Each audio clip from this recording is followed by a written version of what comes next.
Hello guys, nandito na naman tayo sa panibagong video ko. Kaya tara, samahan nyo ako.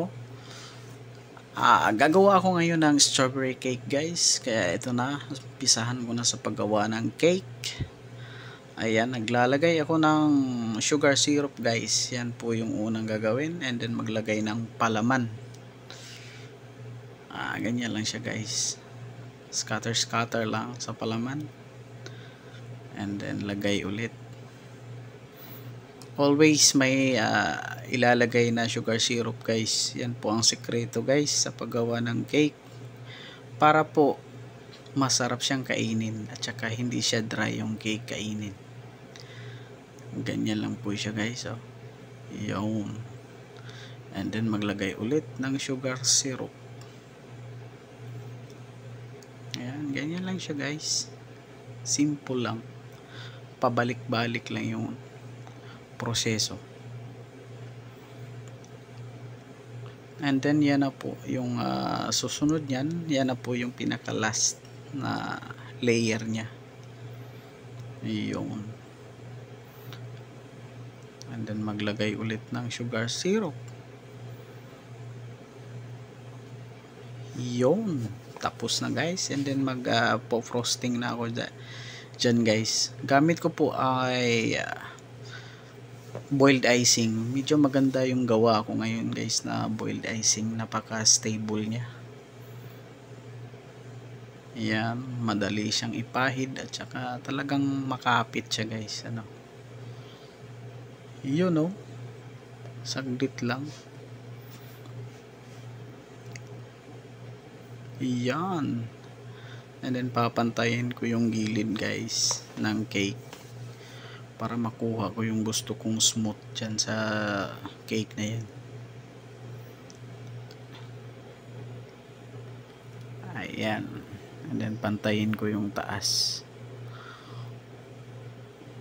Ayan. Ganyan lang siya guys. Napakadali lang. And then maglagay ako ng strawberry puree dyan sa taas guys. Ayan, ganyan lang siya. Ayan, konting scatter and then maglagay ako ng fresh strawberry dyan sa taas. Ganyan lang siya guys. Patayo ang paglagay. Yun.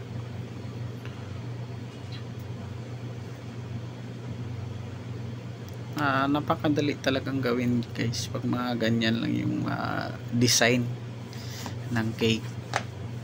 Ayun no. And then magpa-piping na ako dyan paikot ng sa strawberry guys. Ganyan lang. Yung tapos na. And then magawa ako ng papiping ako ng shell dyan sa pinakagilid ng cake. Ganyan lang siya guys. Yan. And then pagkatapos yan guys, lagyan ko yan ng puree. Strawberry puree dyan sa gitna ng piping ko. Yun, ganyan lang, kunting pisil-pisil lang. And then maglagay ako ng strawberry dyan. Paikot din sa cake dyan sa baba guys. Yun, ganyan lang siya guys. Bali alternate lang siya guys ng kalhating slice at saka may slice din na strawberry. Ganyan lang paikot lang siya, paikot. Yun, kunting kembot na lang. Ayun na guys, tapos na. And then nagpa-piping na ako dyan sa gilid. Ginawan ko lang siya ng kunting dekorasyon. Ayan na guys.